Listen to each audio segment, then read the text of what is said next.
Hi guys, I wanted to talk to you a little bit about cryotherapy, which is ice or heat therapy. And we can use ice and heat therapy to help healing, to reduce pain, and to increase blood flow. So I want to tell you a little bit about when to use ice and when to use heat. So we would say that using ice is really good for people who've just had an injury.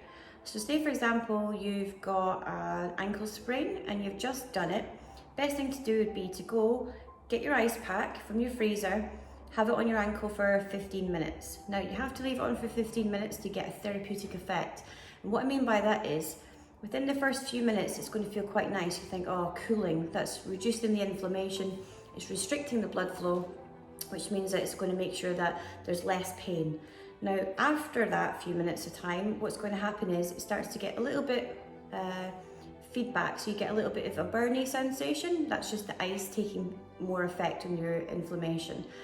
What will happen at the end of that is you'll start to get this lovely numbness feeling. So 15 minutes is the maximum that we want to use ice.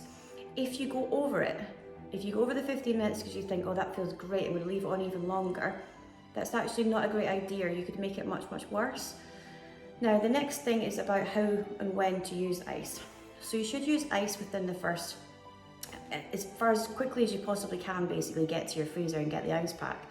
But you definitely want to use it for at least 72 hours.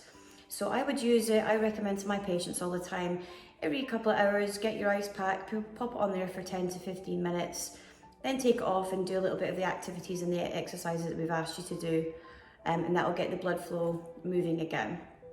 What you want to do is, like I said, for the first 72 hours, use the ice.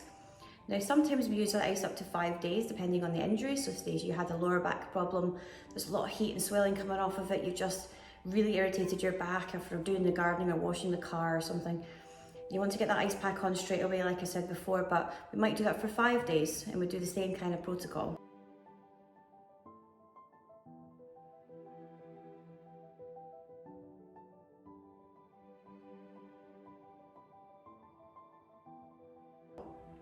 Now after that, sometimes what we do is we use heat. So I wouldn't use heat initially, I would use heat as a way of pain relief, but only for chronic injuries. So something that's chronic is technically 6 weeks or more. But if you've had pain that's lasted at least 5 to 7 days, and the pain's quite intense and the anti-inflammatories aren't helping, then you can use heat. So a hot water bottle is best. Wheat bags are okay, but they don't tend to be enough intensity. So I'd use a hot water bottle. And the same for the ice pack, you also have to make sure you've wrapped it in something, so a dishcloth or something like that, or ideally, if you've got a hot water bottle cover or the ice pack came with a cover. You never put it directly onto your skin, you can cause yourself a nice burn, and the last thing you want to do is add more inflammation to an already painful area. So heat, again, maximum 15 minutes at a time. Every few hours it could be used. But if you started to feel or you notice any marbling of your skin, that means that you've already used a little bit too much. So you'd have to reduce it for a few days after that. Now sometimes we use heat and ice, so we might use heat first and then ice.